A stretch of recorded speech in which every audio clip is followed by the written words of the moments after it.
बजरंग दल की चल करेंगे बजरंग। नमस्कार दोस्तों, आज हम ऐसे टॉपिक के बारे में बात करेंगे जिसका इशू अभी भी सुप्रीम कोर्ट के अंदर में है, यानी कि ज्ञानवापी मस्जिद, ज्ञानवापी शिवलिंग या ज्ञानवापी मंदिर आखिर यह है क्या और इसको लेकर सुप्रीम कोर्ट में क्या हो रहा है। तो इसी के बारे में फुल डिटेल, यानी कि इसकी हिस्ट्री से लेकर सुप्रीम कोर्ट में क्या हुआ आपको बताने वाले हैं। तो किसी भी टॉपिक की सिंसियरिटी को जानने के लिए उसकी जड़ तक जाना जरूरी है। बताओ मित्रों, तो बात कर लेते हैं इसकी हिस्ट्री के बारे में।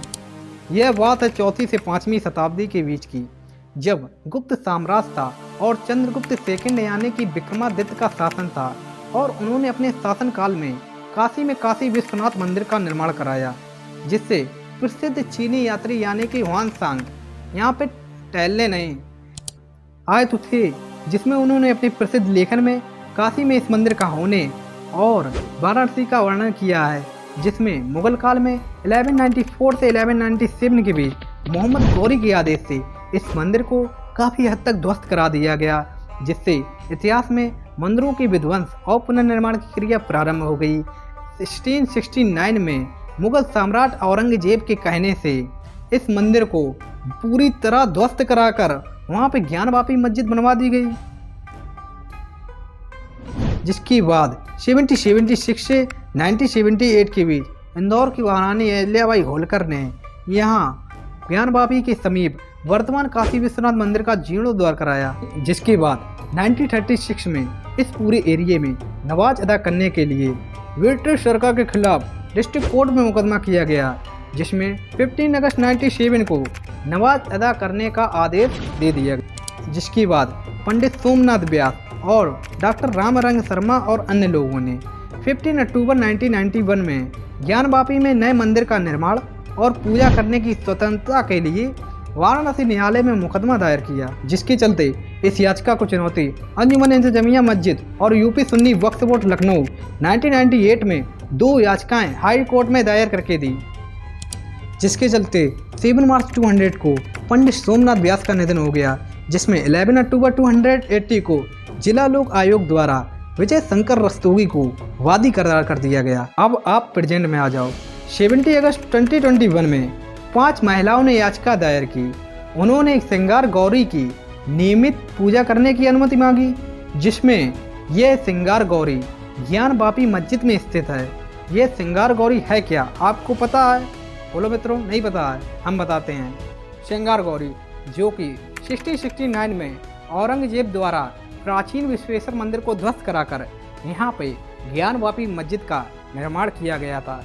यहीं के मंदिर परिसर के ही श्रृंगार गौरी श्री गणेश हनुमान जी की प्रतिमाओं को इनके निवास स्थान को ध्वस्त करा दिया गया था। यहीं इसकी पश्चिमी दीवार जो कि मंदिर का प्रवेश द्वार हुआ करती थी, जिसमें कि इसकी पश्चिमी दीवार के सामने एक चबूतरा है, जिसमें श्रृंगार गौरी की एक प्रतिमा है और इसमें सिंदूर लगा हुआ है।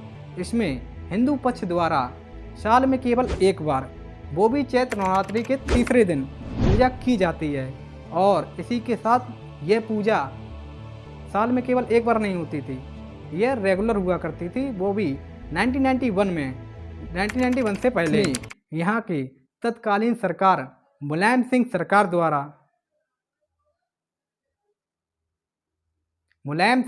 द्वारा रोक लगा दी गई। तो आप समझे, वो 5 महिलाएं किसकी याचिका दायर कराने आई थी? इसी श्रृंगार गौरी में नियमित पूजा करने की। फिर क्या हुआ? वही होगा जो होना था, जिसमें कि सुप्रीम कोर्ट ने ज्ञानवापी में सर्वे के आदेश दे दिए, जिसमें सिविल जज सीनियर डिवीजन ने अजय कुमार मिश्र को कमिश्नर नियुक्त कर ज्ञानवापी मस्जिद में सर्वे के आदेश दे दिए। फिर इसमें पहले ही दिन मुस्लिम पक्ष के लोगों द्वारा सर्वे टीम को का विरोध देखने को मिला। आखिर क्यों? और इसी किताब मुस्लिम पक्ष ने कोर्ट कमिश्नर को हटाने की मांग की, जिसमें कि कोर्ट ने उनकी याचिका को खारिज कर दिया। उसके बाद विशाल सिंह को विशेष कमिश्नर नियुक्त किया गया, जिसमें वो पूरी सर्वे टीम का नेतृत्व करेंगे, और उनके साथ अजय मिश्र को भी शामिल किया गया, अजय सिंह को भी। जिसके बाद 16 मई को आखिरी सर्वे हुआ, जिसमें कि हिंदू पक्ष द्वारा शिवलिंग ज्ञानवापी शिवलिंग मिलने का दावा किया गया, जिससे इस शिवलिंग वाली जगह को सीज कर दिया गया और कोर्ट के आदेश से इस वजू खाने पर डीएम ने पाबंदी लगा दी और अब ज्ञानवापी में ओनली 20 लोग नमाज अदा कर सकते हैं। और अब हम आपको बताते हैं कि अजय मिश्र ने पहली सर्वे के दौरान क्या देखा, क्या बताया, क्या सुना, क्या है, हम आपको बताते हैं। जिसमें कि अजय मिश्र ने बैरिकेडिंग के बाहर उत्तर से पश्चिम दीवार के कोने पर पुराने मंदिरों का मलबा मिला, जिस पर देवी देवताओं की कलाकृतियां बनी हुई थीं।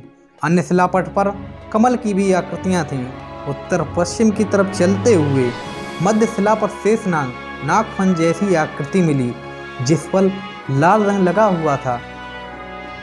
कुल उभरी हुई आकृतियां और अन्य चीजें देखने को मिली, लेकिन मुस्लिम पक्ष के विरोध से इस सर्वे को रोकना पड़ा, जिसके बाद दूसरी सर्वे जो कि विशेष कमिश्नर विशाल सिंह द्वारा, जो कि अभी हमने आपको बताया था, जो कि 14 से 16 मई के बीच हुई, जिसमें दूसरी रिपोर्ट में कहा गया, देखा गया या सुना गया वजू खाने में पानी कम करने पर 2.5 फीट की एक गोलाकार आकृति दिखाई देती है, जो शिवलिंग जैसा है। गोलाकार आकृति के ऊपर एक सफ़ेद कलर का पत्थर अलग से लगाया हुआ दिखता है, जिसके बीच में आधे इंच का एक छेद है, जिसमें सीख डालने पर 63 सेंटीमीटर तक गहरी जाती है।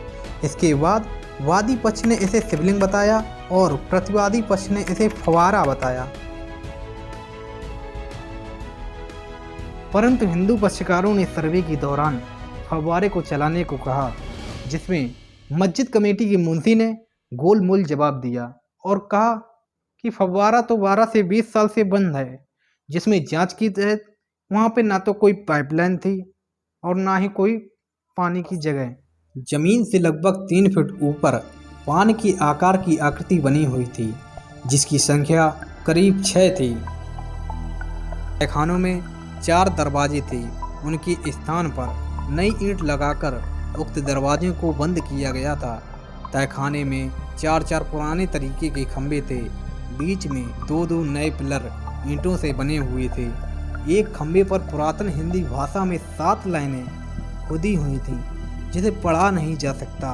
पश्चिमी दीवार पर हाथी के सूंड की टूटी हुई आकृतियां थीं एवं अन्य फूल आकृतियां थीं और दीवार पर पत्थरों से स्वास्तिक और त्रिशूल के निशान बने हुए थे, जिसमें अन्य कलाकृतियां भी खुदी हुई थीं और उसके साथ ही घंटी जैसी आकृतियां भी थीं।